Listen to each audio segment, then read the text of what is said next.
secondo invece dovrebbe essere Luca Nanni da Budrio 2008, 6 cilindri per Fabrizi, invece parte subito con il V8 cattivissima, attenzione, vedete, cambiato da morire il Celtic, è riuscito a correre con una marcia in meno, questa mattina invece adesso la pista attacca da morire, attenzione perché davanti a loro c'è la BMW M3 di Luca Nanni 2008, cilindri comici, 6 cilindri linee di tedeschi, teutonica ignoranza tedesca. E qui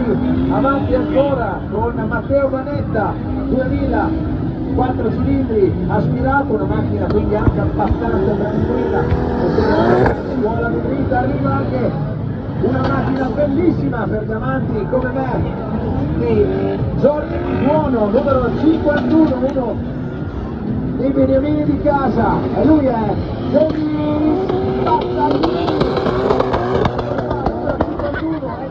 meccanico di Daniel Pedrosa, ha deciso di ridipingere la sua BMW come la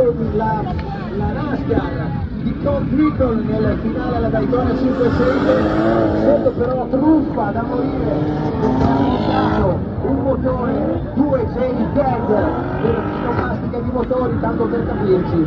è il motore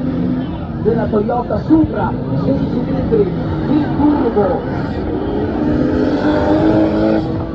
ed eccolo qui il numero 51 a gestire in traverso, adesso è arrivato sulla schiena anche il buon Fabrizio Gori. Adesso vediamo girare in questo carosello la prima tornata dei BMW.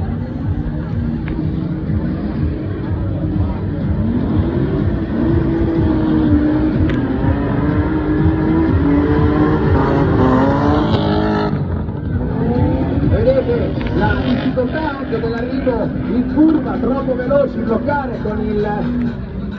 freno a mano, difficilissimo, e controllare di parlata, e arriva anche